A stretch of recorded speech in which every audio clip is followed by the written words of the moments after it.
IT నగరం ఇప్పుడు ఒక అగ్నిగుండం.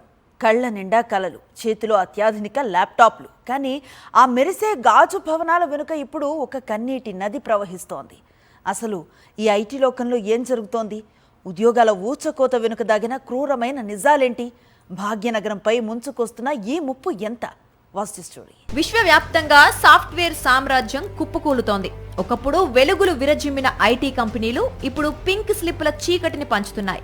గణాంకాలు చూస్తే వెన్నులో వణుకు పుట్టాల్సిందే. 2024 నుంచి ఇప్పటి వరకు ప్రపంచవ్యాప్తంగా 4.5 లక్షల మంది ఐటీ ఉద్యోగులు వీధిన పడ్డారు. అమెరికాలో మొదలైన ఆర్థిక మందగమనం, కృత్రిమ మేధ, ఏఐ సృష్టిస్తోన్న అల్లకల్లోలం వెరసి ఐటీ ఉద్యోగిని ఉక్కిరిబిక్కిరి చేస్తున్నాయి. కోవిడ్ సమయంలో అతిగా రిక్రూట్ చేసుకున్న కంపెనీలే ఇప్పుడు ఖర్చు తగ్గింపు పేరుతో కనికరం లేకుండా ఇంటికి పంపిస్తున్నాయి. భాగ్యనగరం గ్లోబల్ ఐటీ మ్యాప్ లో ఒక ధృవతార. కానీ నేడు మాదాపూర్, గచ్చిబౌలి కార్డార్లలో ఒక రకమైన శ్మశాన నిశ్శబ్దం కనిపిస్తోంది. ఒరాకిల్ నిర్ణయంతో హైదరాబాద్ నుంచే సుమారు 3,000 మంది ఉద్యోగాలు కోల్పోయినట్లు అంచనా. ఈ ప్రభావం కేవలం ఆఫీసులకే పరిమితం కాలేదు. ఐటీ కారిడార్లో కొత్త ఇళ్ల బుకింగ్స్ 12% పడిపోయాయి. ల్యాప్టాప్ల వెనుక ఎన్నో గుండె చప్పుళ్ల ఆవేదన ఉంది. ఇంటి రుణాలు, పిల్లల ఫీజులు, వృద్ధాప్యంలో ఉన్న తల్లిదండ్రుల మందుల ఖర్చులు, ఇలా ప్రతి ఉద్యోగి భుజాన ఒక పర్వతమంత బాధ్యత ఉంది. నిన్నటి వరకు స్టార్ పర్ఫార్మర్ అని మెచ్చుకున్న కంపెనీలే నేడు ముఖం చూడకుండా ఒక్క ఈమెయిల్తో బంధాన్ని తెంచేస్తున్నాయి. ఈ నిత్య నరకం నుంచి తమను ఎవరు కాపాడతారని ఆక్రందనలు మిన్నంటున్నాయి. అంటే ఒరాకిల్ సంస్థలో అంత ఇన్ఎఫిషియెంట్ మేనేజ్మెంట్. ఇక్కడ ఇన్ఎఫిషియెంట్ మేనేజ్మెంట్ వాళ్ళని నమ్మి US Oracle CEO Mike, Clay, Larry Ellison వీళ్ళందరూ కూడా ఇక్కడ డిసిషన్ తీసుకుంటారు.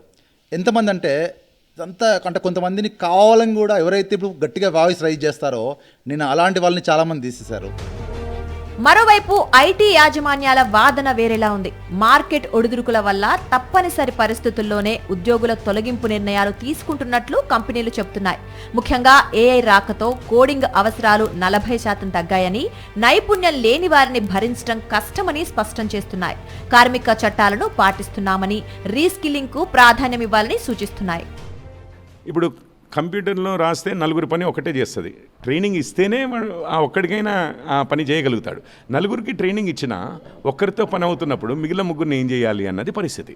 అయితే ఇంతలోపు నేను చెప్పాను, ఆ మిగిలిన ముగ్గురిని వేరే ప్రోడక్ట్స్, ఇంతవరకు సుసాధ్యం కాని ప్రాజెక్ట్స్ ఎన్నో క్యాచ్ ఆన్ అవుతాయి. కానీ దానికి ఏమవుతుందంటే కొంత టైం పడుతుంది అంతే. అంతేగాని ఇది పూర్తిగా ఇంక అయిపోయింది అనేది కాదు, ఇందులో అసలు ఫ్యూచరే లేదనేది కూడా కాదు. 10 మంది చేయాల్సింది ముగ్గురే చేస్తున్నప్పుడు 7 అయితే ఖాళీ అయిపోతున్నారు కదా.